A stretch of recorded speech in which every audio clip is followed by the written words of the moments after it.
Pat Mayo of the Pat Mayo Experience, and I know that the past few Masters champions have all come from the very top of the betting board, things don't last forever, so let's go down and try to get some real value on someone that could turn us a huge profit at Augusta National this year. His name?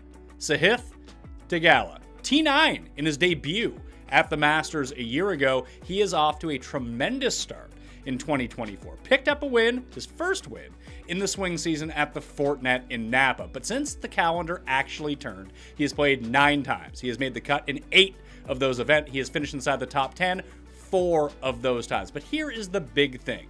Augusta National is a field course. And when you watch Theegala play, he has shades of Spieth. He has shades of Cam Smith. 2 guys who know how to navigate their way around Augusta National. But the big differentiator is the off-the-tee game.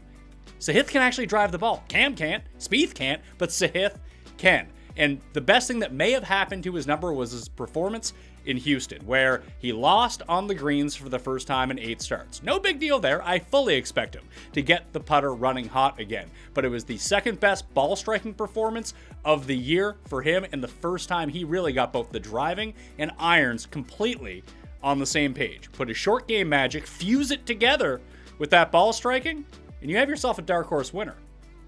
My tip for the Masters this year is Rory McIlroy.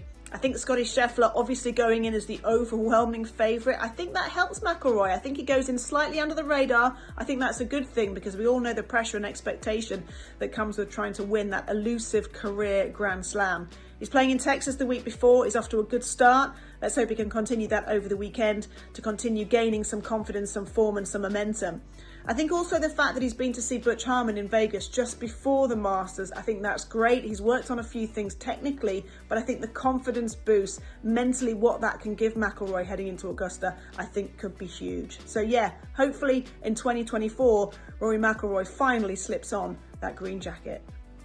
Hi there, it's Josh here from Sky Sports. I'm going to have a couple of Masters picks for this year. I would like to put a big Taylor Gooch asterisk though and say I really fancy Scheffler. It's such a boring choice that, and I actually think 4-1 is a really good price. He is the best golfer by a street, already has a green jacket. He ticks nearly every single box this year. He'll be so tough to beat, but let's try and find some value. And this guy I fancy for this year's Masters at the end of last year, on like the Friday of the RSM before he won it, Ludwig Oberg. The guy's driving is quite incredible. You have to be a good driver around Augusta. His approach play is sensational. He'll eat up the par 5s as well, which is so important around Augusta. If he has a slightly hot putter, I think he's got a fantastic chance. He's about 22-1.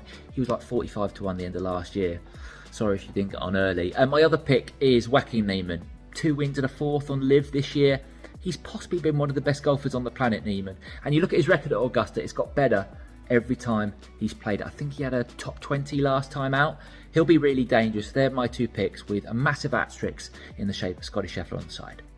I think we've got a really interesting dynamic coming into the Masters this year because normally 6, 8, 10 guys have got really strong cases. But actually, Scotty Scheffler aside, a lot of the favourites have got question marks. Rory McIlroy not up to his usual form. Someone who's in form like Ludwig Oberg, who is inexperienced making his debut, or Xander Schauffele, who's never got over the hill when he's contended at majors before. And then of course, you've got the likes of Brooks Koepka, John Rahm. How do we assess where they're at when they've maybe not been playing in the most competitive golfing environment so far this year?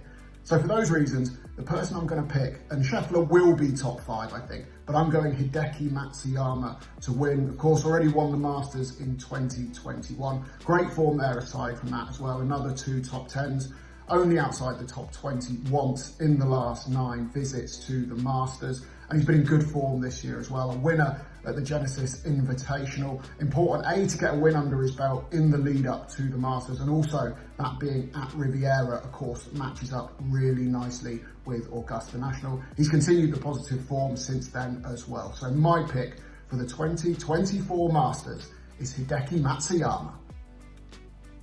What's going on? It's David here, aka Deep Dive Golf on Twitter. Look, if you're a golf fanatic like me, you've been counting down the sleeps until the Masters.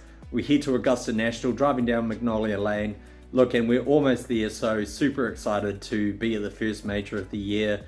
Been asked who my pick is for this week. I mean, there's multiple storylines going into this Masters. Obviously, the big one is what Scottie Scheffler's been doing in the game.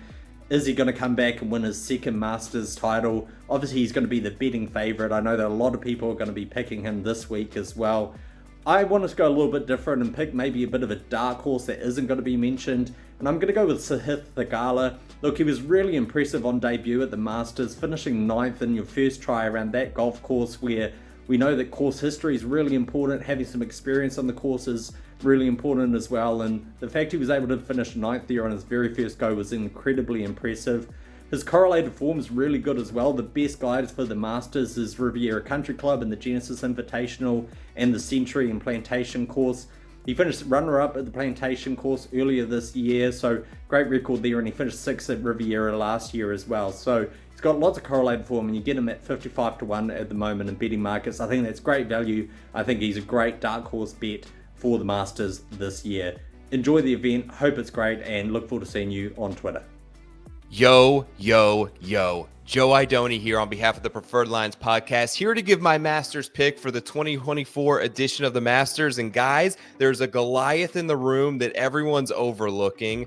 Out of sight, out of mind, moving down the odds board, now at 14-1. I'm talking about defending champion Jon Rahm. On the outside looking in, it feels like he may be struggling a bit on the LIV Tour, but 8th or better in the last 3 starts. He's gained 10 strokes tee to green in each one of those. Now, this is before Doral, but he leads the LIV Tour in birdies. He's 2nd in greens in regulation. Since 2015, he has been the best player at scrambling at Augusta National, and over the last 5 times they've played the Masters, Jon Rahm is plus 47 strokes gained on the field. That is the best by far of any player. Second best is Scottie Scheffler at only 35 strokes gained. He's 12 better than that. He's been phenomenal. He's your defending champion, and I don't feel like his price matches up with his skill set. Don't forget, this is still the second best player in the world. 14 or 15-1 on Jon Rahm is a great price. Good luck. I'll catch you later.